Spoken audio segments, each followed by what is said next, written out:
प्यारे बच्चों, जैसा कि आप जानते हैं, हम अपने 8वें पाठ गुरु मंत्र को पढ़ रहे थे।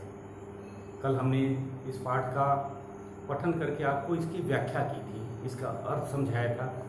आज हम पाठ का शेष भाग पढ़ते हैं। तो शुरू करते हैं अपना पाठ गुरु मंत्र। तो इसमें कल हमने कहाँ तक पढ़ा था, एक बार उसको आपको फिर से याद दिला दूँ।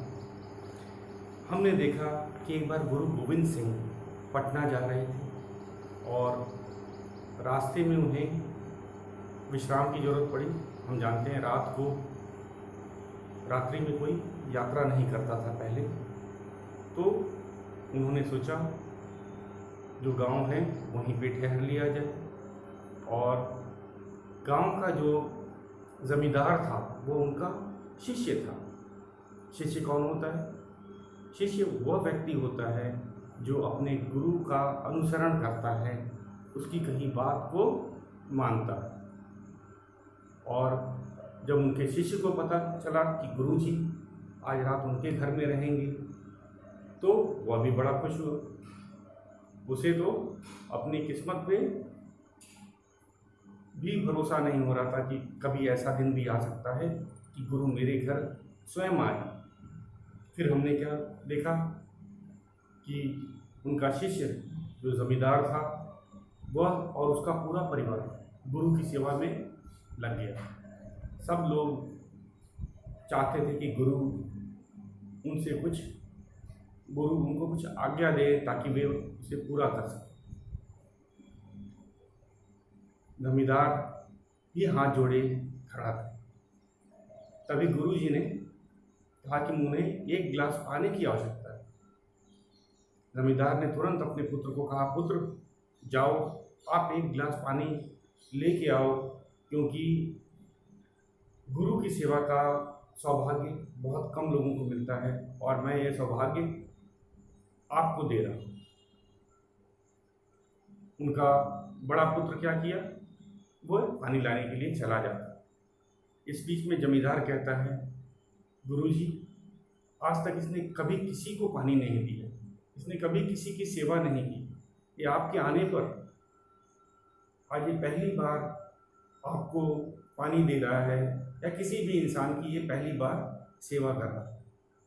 यह सुनकर गुरुजी गंभीर हो जाते। गंभीर का अर्थ होता है बच्चों चिंता में। कुछ देर शांत हो गए, उन्होंने सोचा और फिर उन्होंने कहा कि हमने कल यहाँ तक बच्चों कर लिया है, अब आगे क्या चलते हैं। ज़मींदार की बात सुनकर गुरुजी गंभीर हो गए। मैंने बताया गंभीर का अर्थ होता है शांत हो गए। उन्होंने कुछ सोचा और फिर वे बोले भाई मेरे लिए तो किसी मामूली नौकर से ही पानी मंगवा दो, इसके हाथ का पानी मैं नहीं पी सकूँगा। ये बात जैसे हमें नहीं समझ आई, उसी तरह ज़मींदार को भी नहीं समझ आई। उसको लगा क्या बात है, मेरा बड़ा पुत्र उनके हाथ से पानी नहीं पीना चाहते हैं। क्योंकि गुरु जो होते हैं, जो वे कभी भेदभाव नहीं करते। वो किसी के घर रुक जाते हैं, किसी भी जाति या धर्म का व्यक्ति हो, उसके हाथ से पानी ग्रहण कर लिया जाए। तो इसीलिए ज़मींदार को बड़ा आश्चर्य हुआ कि गुरुजी मेरे मेहमान हैं और सेवा का अवसर भी किन्हें मिलना चाहिए, परिवार के सदस्य को मिलना चाहिए। और गुरुजी कह रहे हैं किसी मामूली नौकर से भिजवा दो, मैं उसके हाथ का पानी पी लूँगा, लेकिन मैं आपके पुत्र के हाथ का पानी नहीं पीऊँगा। तो जैसे हम सोच में पड़ गए कि क्या बात है, उसी तरह ज़मींदार भी सोच में पड़ गया कि गुरुजी ऐसा क्यों कह रहे हैं। जब कह रहे हैं तो कोई गंभीर बात होगी। फिर क्या हुआ, सब एक दूसरे का मुंह देखने लगे। अब किसी को समझ नहीं आ रहा था क्या कहें, नौकर के हाथ से पानी दिलवा दें कि अपने ज़मींदार अपने बड़े पुत्र के हाथ से पानी दिलवा। सोच में पड़े थे, क्योंकि हम जानते ही हैं कि अगर किसी व्यक्ति ने गुरु की सेवा अपने हाथ से की है तो उसको उसका फल मिलता है। कहते हैं उसके सौभाग्य की बात। उसकी किस्मत अच्छी थी कि गुरुजी ने उसके हाथ से पानी ग्रहण किया या कुछ भी कुछ वस्तु ग्रहण किया। तो यहाँ लोग एक दूसरे का मुंह देखने लगे, मतलब वे उनको समझ नहीं आ रहा था अब क्या करें। नौकर से मंगवा दें कि जमींदार के बड़े पुत्र को पानी देना चाहिए, उनके कुछ समझ में नहीं आ रहा था कि क्या करें। फिर क्या हुआ, जमींदार बड़ी विनम्रता से बोला, महाराज मेरे बेटे को आपकी सेवा का ऐसा सुअवसर फिर कहाँ मिलेगा। तो यहाँ एक नया शब्द आया है बच्चों, सुअवसर। अवसर मतलब मौका, सुअवसर मतलब बहुत बढ़िया या अच्छा मौका। सुअवसर, अवसर के आगे सु लगा है, हम देखते हैं।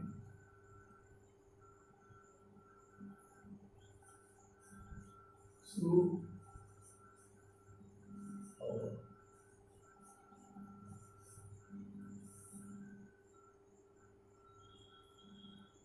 तो बच्चों ये अवसर, अवसर मतलब मौका, क्योंकि मौका बड़ी किस्मत से मिला था। अगर रात नहीं होती तो शायद गुरुजी उस गांव में न रुकते, वे आगे चले जाते और यह मौका किसी दूसरे गांव के किसी दूसरे व्यक्ति को मिलता। तो इसीलिए तो एक अवसर अच्छा है, ये सुअवसर मतलब अच्छा मौका। तो जमींदार से नहीं रहा गया, उसने कहा कि उसने पूछ लिया, क्या पूछा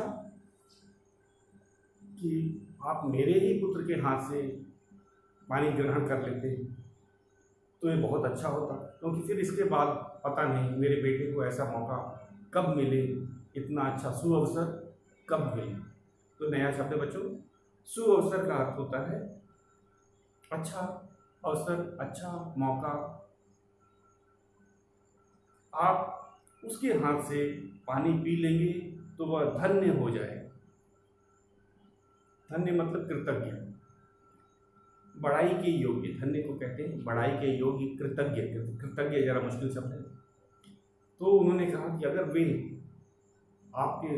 अगर आप उसको सेवा का मौका देंगे तो वह धन्य हो जाएगा। मैंने आपको कल भी बताया था कि अपने हाथ से सेवा अगर वे कोई व्यक्ति करता है अपने गुरु की, तो उसको फल मिलता है, ना कि उसके परिवार को मिलता। तो जमींदार चाहता था कि यह मौका उसके परिवार के जो सदस्य है, बड़ा बेटा, उसको मिले। और लेकिन गुरुजी ने तो साफ मना कर दिया। गुरुजी ने क्या कहा कि भाई मौका उसके हाथ से तो मैं पानी पीऊँगा ही नहीं, आप किसी नौकर के हाथ से पानी भिजवा दें, मैं पानी पी लूँगा, लेकिन मैं आपके बड़े पुत्र के हाथ से पानी नहीं पीऊँगा। और यह बात सचमुच किसी को नहीं समझ आया। जब मेहमान परिवार के किसी सदस्य के हाथ से पानी पीना मना कर दे और कहे कि मैं तो नौकर के हाथ से पानी पी लूँगा, लेकिन आपके बड़े पुत्र के हाथ से नहीं पानी पीऊँगा, तो सब चिंता में पड़ गए, किसी को समझ नहीं आया। जब गुरु ने कहा है तो कुछ तो बात होगी, लेकिन ये बात किसी को समझ नहीं आया। वे जानते तो थे कि गुरुजी तो ऐसे कुछ कहेंगे नहीं, बिना किसी कारण के ऐसा इतना बड़ा फैसला, जो कि मेज़बान कौन होता है बच्चों? जैसे मेहमान आया, तो अगर आपके घर में मेहमान आया तो वो तो मेहमान है और आप मेज़बान हैं, आप उसके सेवा में लगे हैं, आपको मेज़बान कहा जाए। इंग्लिश में हम लोग मेहमान को गेस्ट बोलते हैं और जिसके घर में आता है उसको होस्ट बोलते हैं। तो जमींदार को भी लगा कि गुरुजी ने इतनी बड़ी बात कह दी, तो कुछ ना कुछ तो बात होगी। मेरे पुत्र के हाथ से पानी लेने से मना कर दिया और कह रहे हैं किसी भी साधारण नौकर के हाथ से मैं ले लूँगा। फिर आगे चलते हैं। तो उन्होंने अपनी जो चिंता थी वो गुरुजी को बता दी कि अब तो मुझे समझ नहीं आ रहा क्या कारण है। तो उन्होंने कहा कि कृपा करके आप मेरे पुत्र के हाथ से पानी ग्रहण करें, नहीं तो मेरे पुत्र को पता नहीं ऐसा सुअवसर कब मिलेगा कि वे फिर आपकी सेवा कर पाए।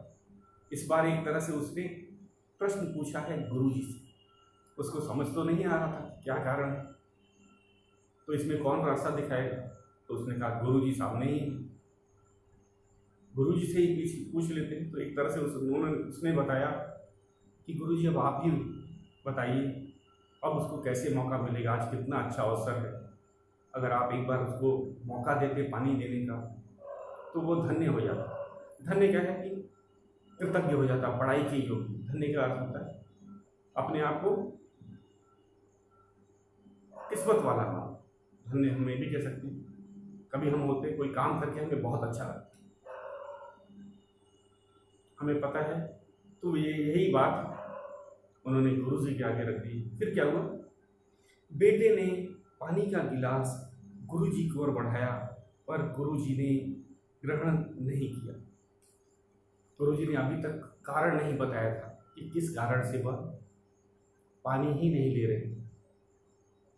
तो बड़ा पुत्र उसने बेचारा वो पानी लेके गुरुजी के आगे बढ़ाया कि अब ग्लास जो है, पानी का ग्लास है, अब गुरुजी पकड़ लेंगे। अरे पानी लेने में क्या करना, बस हाथ बढ़ाया और हाथ बढ़ा के ग्लास ले लेना।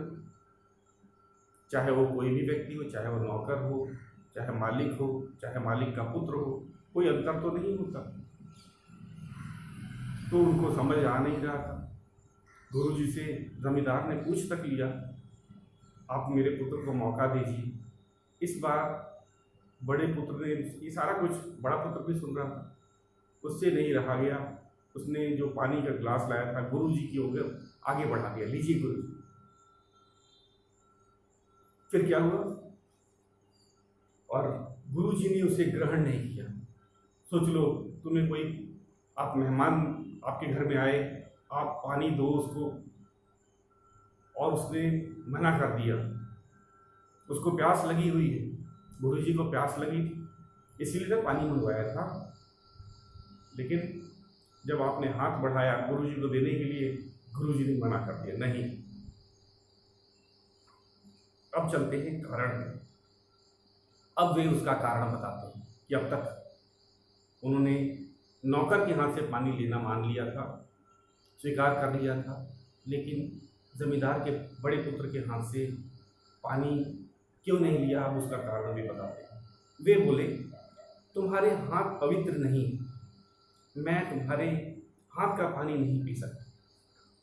अब उन्होंने साफ कह दिया कि अब उन्होंने गुरुजी ने कारण बताया कि मैं क्यों नहीं आपके हाथ का, आपके बड़े पुत्र के हाथ का पानी क्यों नहीं ले रहा था। उसका मैं कारण बताता हूँ कि आपके बड़े पुत्र का हाथ पवित्र नहीं, इसीलिए मैं उसके हाथ से पानी नहीं लेना चाहता। अभी हाथ पवित्र कैसा होता है, पवित्र क्या चीज होती है? पवित्र का अर्थ होता है यहाँ पे स्वच्छ। स्वच्छ का मतलब सफाई से नहीं है कि वे उसी व्यक्ति के हाथ पवित्र होते हैं जो सबकी मदद करता है। यहाँ पवित्र का अर्थ स्वच्छता से नहीं है, सफाई से नहीं है। ऐसी बात नहीं कि उसके पुत्र के हाथ गंदे थे या पानी गंदा था। गुरुजी जान गए थे कि उसने कभी किसी की सेवा ही नहीं की है, आज तक उसने कभी किसी व्यक्ति को एक गिलास पानी तक नहीं पिलाया है। तो इसीलिए गुरुजी ने उसके हाथ से पानी लेने से मना किया। व्यक्ति का हाथ गुरुजी के अनुसार तभी पवित्र होता है जब वह सबकी सेवा करे, ये नहीं कि किसी खास व्यक्ति की ही सेवा करे। जब व्यक्ति किसी की सेवा करता है, उसको किसी का धर्म, जाति, यह सब नहीं देखना, अमीरी गरीबी, इन सब चीज़ों से ऊपर उठ करके सेवा की जाती है।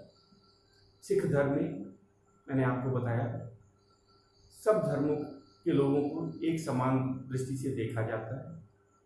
आपने कभी गुरुद्वारे में अगर दर्शन किया तो आपको ये अनुभव होगा, वहाँ के लंगर में सभी व्यक्ति, चाहे वो किसी भी जाति का हो, किसी भी धर्म का हो, किसी भी उम्र का हो, चाहे वो अमीर हो, चाहे वो गरीब हो, ये सब नहीं देखा जाता। सबको खाना या पानी या सत्कार, हम सत्कार कहेंगे, या सेवा, सबकी सेवा की जाए।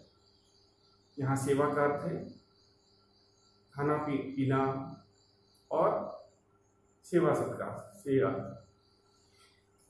तो ये बात अब लोगों को पता चली कि गुरुजी क्यों नहीं ग्रहण कर रहे थे, क्योंकि उनको उनका जो बड़ा पुत्र था उसने कभी अपने जीवन में किसी की सेवा नहीं की थी। आज पहली बार आया था क्योंकि पिताजी ने कहा था और गुरुजी आए थे।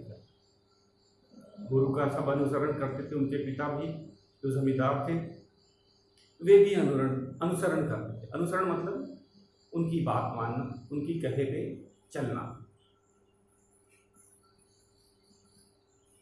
अगला है, लड़का गुरुजी की बात नहीं समझा और बोला, महाराज मैं तो अच्छी तरह से हाथ धोकर ही पानी लाया। अब वो पवित्र का मतलब नहीं समझ पाया। उसको लगा पवित्र का अर्थ होता है साफ। उसने कहा नहीं गुरुजी, मैंने हाथ बहुत अच्छी तरह से धोया है। उसको लग रहा था कि शायद उसके हाथ गंदे हैं, हाथ खराब है, इसीलिए गुरुजी ने उसके हाथ से पानी नहीं लिया। तो उसने अपनी सफाई में उसने अपने बारे में कहा, ऐसी बात नहीं गुरुजी, मेरे हाथ पवित्र है। क्योंकि वो सोच रहा था पवित्र का अर्थ होता है साफ सफाई। उसने कहा मैं हाथ धो करके ही आपके लिए पानी लाया हूँ, इसीलिए आप इसे ग्रहण करिए। फिर क्या होता है, गुरु गोविंद सिंह ने उत्तर दिया। तो मैंने बताया गुरु गोविंद सिंह के बारे में, ये सिख धर्म के 10वें गुरु थे और 10वें और अंतिम गुरु थे।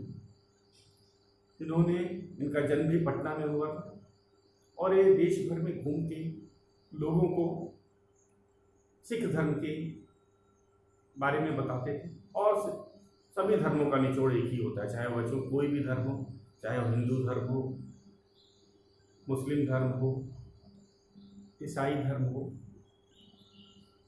तो सिख धर्म, सब एक बराबर होते हैं। और सबका क्या होता है कि हमें सबकी सेवा करनी चाहिए, प्यार से रहना चाहिए, मिलजुल के रहना चाहिए, किसी को कष्ट नहीं देना चाहिए। तो ये सब था। तो लड़के को नहीं समझ आ रहा था। उसने अपने बारे में कहा कि मेरे हाथ साफ है गुरुजी, ऐसी कोई बात नहीं, आप मेरे हाथ से पानी ले लीजिए, ग्रहण कर लीजिए। अब गुरुजी ने इसका कारण बताया। गुरु गोविंद सिंह ने उत्तर दिया, बेटा हाथ दूसरों की सेवा करने से ही पवित्र होते हैं, धोने से नहीं। तो ये अब गुरुजी ने इसमें बताया कि हम अपने हाथ कैसे पवित्र कर सकते हैं, दूसरों की सेवा, ना कि धोने से। तो यहाँ पे पहली बार लड़के को पता चला कि पवित्र का अर्थ होता है हमें अपने हाथ का, जब भगवान ने हमें, ईश्वर ने हमें हाथ दिए हैं, केवल हाथ काम करने के लिए नहीं, दूसरों की मदद करने के लिए, ज़रूरतमंद की मदद करने के लिए दिया है भगवान ने हाथ। तो हमें भी लोगों की सेवा करनी चाहिए, तभी हमारे हाथ पवित्र होंगे। हमें सेवा करते समय, किसी की मदद करते समय ये नहीं सोचना चाहिए कि अरे वो तो मेरा दोस्त नहीं, उसने तो मेरे साथ कभी अच्छा काम नहीं किया, अरे वो तो गरीब है या अमीर है, उसका तो धर्म क्या है, उसकी जाति क्या है, ये सब चीज़ नहीं होनी चाहिए। जब सेवा करना है तो हमें ये सब चीज़ें नहीं देखी जाती। तो आज हमने एक नया शब्द देखा है, ग्रहण। ग्रहण मतलब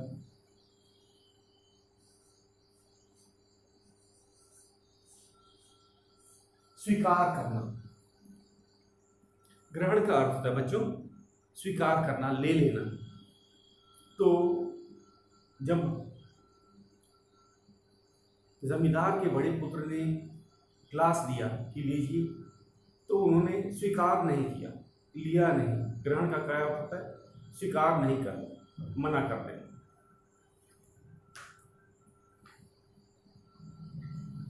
अब चलते हैं अर्ध। फिर गुरुजी ने एक और बात कही कि अब ऐसी बात नहीं है कि मैं कभी तुम्हारे हाथ से कुछ भी नहीं लूँगा, ऐसी बात नहीं है। मैं तुम्हारे हाथ से भी ले सकता हूँ, लेकिन जब तुम हाथों को सेवा से पवित्र कर लोगे तब मैं अवश्य तुम्हारे हाथ से जल ग्रहण करूँगा। अब गुरुजी ने एक बहुत काम की बात उसे बताई। वे तो डर गया था कि अब भविष्य में, एक तो इतना अच्छा मौका मिला था, गुरुजी खुद घर पे आए थे, पधारे थे और मुझे सेवा का मौका मिला, लेकिन उन्होंने ग्रहण नहीं किया। अब तो जीवन में मुझे गुरु की सेवा का मौका ही नहीं मिलेगा, वे सोचने लगा। तो गुरुजी ने कहा ऐसी बात नहीं, अगर तुम अपने हाथ से बाकी सब लोगों की सेवा करोगे, सबकी मदद करोगे, तो तुम्हारे हाथ में पवित्र हो जाएंगे और मैं तब तुम्हारे हाथ से ये जल ग्रहण कर लूँगा।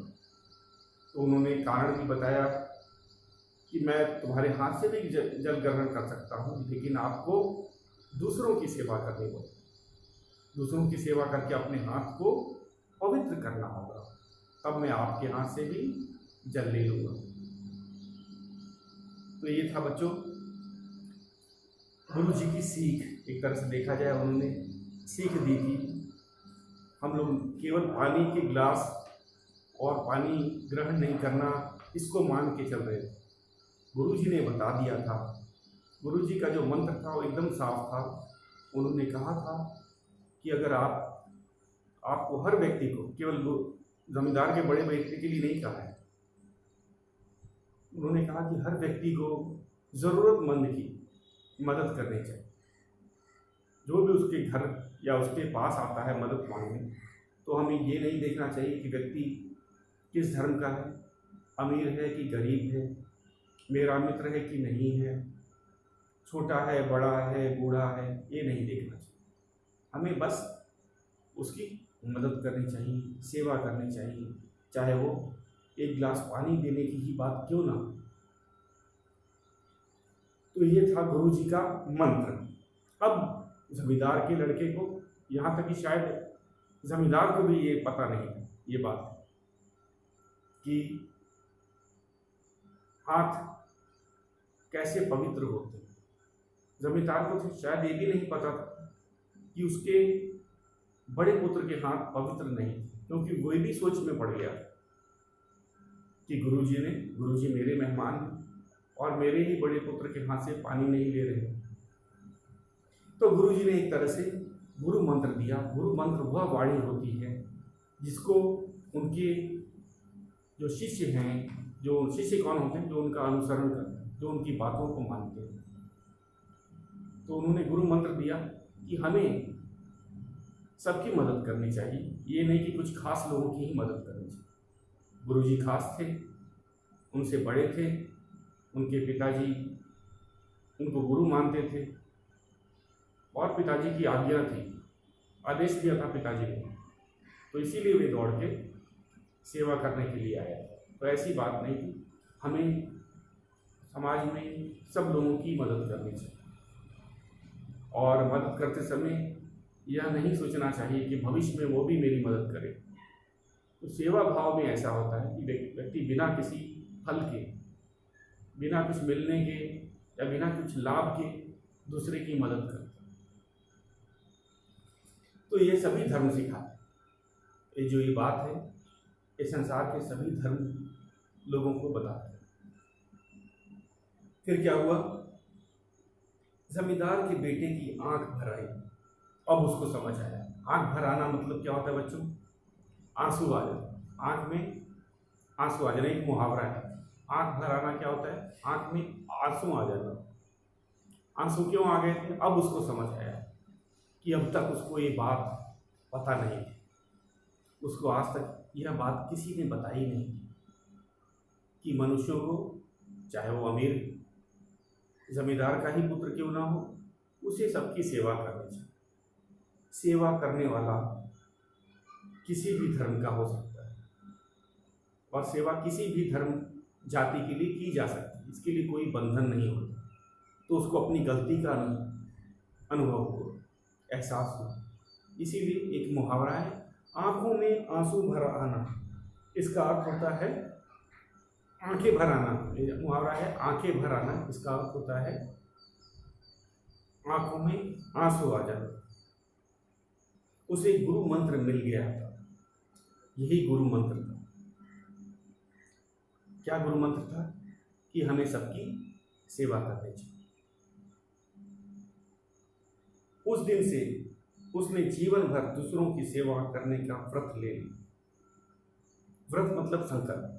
व्रत ये भी एक नया शब्द है, वो में रस है और व्रत। व्रत का होता है आप व्यक्ति प्रण कर लेता है कि अब नहीं, अब मैं यह काम जरूर करूँगा। तो जमींदार के बड़े पुत्र ने भी व्रत ले लिया था कि अब वह क्या करेगा, अब वह सबकी सेवा करेगा और अपने हाथों को पवित्र करेगा। तो हम जान गए कि हाथों को धोने से भी, केवल धोने से पवित्र नहीं होते, धोने से तो साफ हो जाते हैं, लेकिन अगर हम सबकी मदद करते हैं तब ये हाथ पवित्र हो जाएंगे। क्या हो जाएंगे? पवित्र। तो इसमें एक दो और हम लोग देते हैं। तो गुरु मंत्र का अर्थ क्या होता है, इसको मैं बता देता हूँ। गुरु मंत्र तो हमने लिख रखा है, पाठ का नाम ही है। गुरु मंत्र होता है गुरु की वह वाणी जिसे व्यक्ति अपने जीवन भर याद रखे। गुरु अपने हर शिष्य को उसके ज़रूरत के हिसाब से कुछ मंत्र देते ताकि उसके शिष्य का भला हो। इसे ही गुरु मंत्र कहा है। गुरु मंत्र जैसे कि गुरु गोविंद सिंह जी जब इस जमींदार के घर में आए तो उनको पता चला। कैसे पता चला? जमींदार ने ही अनजाने में बता दिया कि मेरा पुत्र ऐसे तो किसी की सेवा करता नहीं है, शायद उसके घर में नौकर, बहुत से नौकर होंगे और थे भी, इस कारण उसको कभी सेवा करने का मौका नहीं मिला।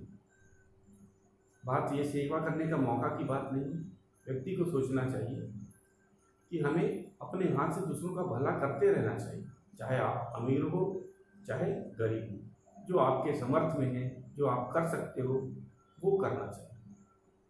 तो गुरु मंत्र वह गुरु की वाणी या शिक्षा होती है जो अपने किसी खास शिष्य के लिए होती है और शिष्य के ज़रूरत के हिसाब से गुरु उसको देते हैं। तो यहाँ गुरु ने देखा कि जमींदार के बड़े पुत्र को ये सीख देनी चाहिए, ये गुरु मंत्र देना चाहिए कि वह अपने हाथ से सबकी सेवा करे, किसी खास लोगों की सेवा ना करे। उसने अपने इस जीवन में कभी किसी को एक पानी का गिलास तक नहीं दिया, इस कारण उसके हाथ अपवित्र थे। तो यहाँ सफाई से लेना देना नहीं। अगर हम सबकी सेवा करते हैं तो हमारे हाथ खुद पवित्र हो जाए। तो ये था गुरु मंत्र का मतलब, गुरु का दिया गया मंत्र। गुरु मंत्र देखो दो शब्दों से बने हैं, गुरु और मंत्र। मंत्र मतलब उपदेश। यहाँ पे हम कहेंगे गुरु का उपदेश। क्या है? गुरु का उपदेश अपने किसी खास शिष्य के लिए। तो गुरु ने अपने शिष्य जमींदार के बड़े पुत्र को गुरु मंत्र दिया। तो पहले इसीलिए लोग गुरु की सेवा करते थे। जब भी वे घर में आएंगे तो एक तो उनको सेवा का मौका मिलेगा और गुरु जी जाते समय कुछ सीख दे के जाते हैं और व्यक्ति इस सीख को अपने जीवन भर पालन करता है और ये कभी चीज़ नहीं तोड़ता। इससे तो आदमी एक अच्छी चीज़ सीख जाता है। तो ये गुरु मंत्र हमने जाना और इस पाठ में हमने देखा दो मुहावरे आए। खुशी का ठिकाना न रहना, इसका अर्थ होता है बहुत खुश होना। हमने देखा था पाठ में, जब गुरु जमींदार के घर आए थे तो जमींदार बहुत खुश हो गया। तो खुशी का ठिकाना न रहना एक मुहावरा है, इसका अर्थ है बहुत खुश होना। और हमारा दूसरा मुहावरा है आंखें भर आना, इसका अर्थ होता है आंखों में आंसू आ जाना। तो जब जमींदार के बड़े पुत्र को अपनी गलती का एहसास हुआ तो उसकी आंखें भर आई, मतलब उसकी आंखों में आंसू आ गए। तो बच्चों ये था हमारा पाठ। हमने इस पूरे पाठ को पढ़ा और इसकी व्याख्या की। व्याख्या मतलब आपको समझाया, हर शब्द का अर्थ बताया, हर चीज़ का मतलब समझाया। तो आप भी इसको एक बार पढ़ के फिर समझेंगे। शेष हम लोग कल करेंगे। आज के लिए इतना ही।